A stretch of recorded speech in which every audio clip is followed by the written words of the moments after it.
Hello everyone. You are watching a segment of the Countdown program from October 30, 2023. Today is Monday. See our full programs on the Patreon resource. And thanks to everyone who is becoming our patrons right now. I'll talk about the topics of the postscriptum program a little later, but now to the most important thing. Sometimes they show themselves fully, throwing off their hypocritical masks and spilling the beans in random revelations. The desperate war against Ukrainian Nazism brought the cave to pogroms against Jews. On Sunday, October 29, an anti-Semitic crowd broke into the Makhachkala airport building and onto the airfield, trying to prevent refugees from Israel from entering Dagestan, who, according to rumors, were supposed to fly to Makhachkala. At the same time, warehouses and shops at Makhachkala airport were looted. Office equipment and equipment for sales areas and galleries, as well as computers and cash registers, were broken or stolen. According to some reports, the angry crowd that committed the anti-Semitic pogrom consisted of 1,500 local residents. A large group of protesters broke onto the airfield after learning that a plane from Israel had just landed in Makhachkala. Even children were seen in the crowd, promising to kill Jews with a knife. Security forces landed at the airport and encountered fierce resistance from protesters. According to official data alone, 20 people were injured during the riots, 2 are in serious condition.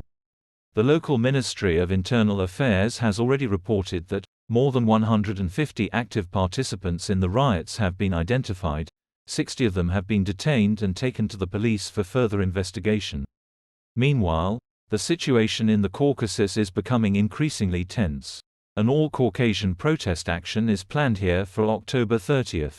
So all the moaning of feeble experts from the opposition was dashed by harsh reality. In the Caucasus, the people are not downtrodden, and are not enslaved at all. He just hates Jews, and the hot children of the mountains have protest potential. Only he is not anti-Putin at all, but pro-Islamist and anti-Semitic. The republics of the North Caucasus, immersed under Putin in the Dark Middle Ages, present their matured cave mentality under the banners of dislocated Islam and wild archaism. This is such explosive fundamentalism, mixed with aggressive ignorance and hatred of Jews, and, moreover, fueled by the speeches of Erdogan, who is mentally close. Where is Kadyrov? Have you already condemned the forays of fascist savages? Is the academician silent, and he doesn't even demand an apology? And why? Is it because the Islamization of Russia, with official support for the actions of Hamas, is already in full swing? The head of Dagestan, Sergei Melikov, hastened to find the instigators, which he announced at a briefing.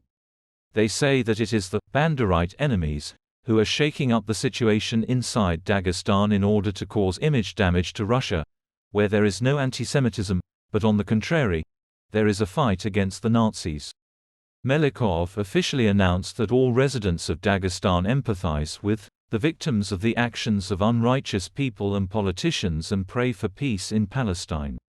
At the same time, the compassionate Melikov kept silent about the casualties among Israelis who died at the hands of Hamas militants.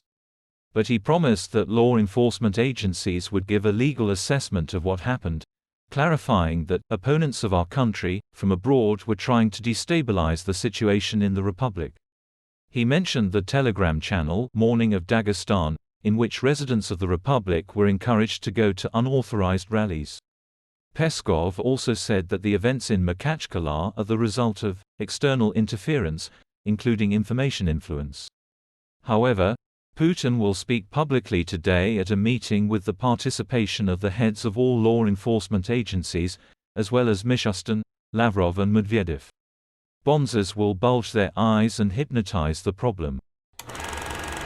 Watch this and other stories in full on the Patreon resource. Become our patrons right now and look further in this program. The head of the Russian Ministry of Defense, Shoigu, arrived in Beijing to warn his Chinese comrades for the last time that the rat's nuclear patience is not endless, and Russia could enter into a nuclear conflict with Western countries.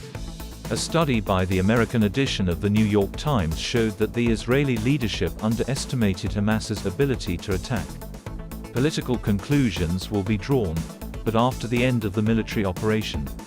Today, the head physician of the surgical department of Al-Shifa Hospital in Gaza called the situation catastrophic, where hospital patients and displaced persons occupy every square meter.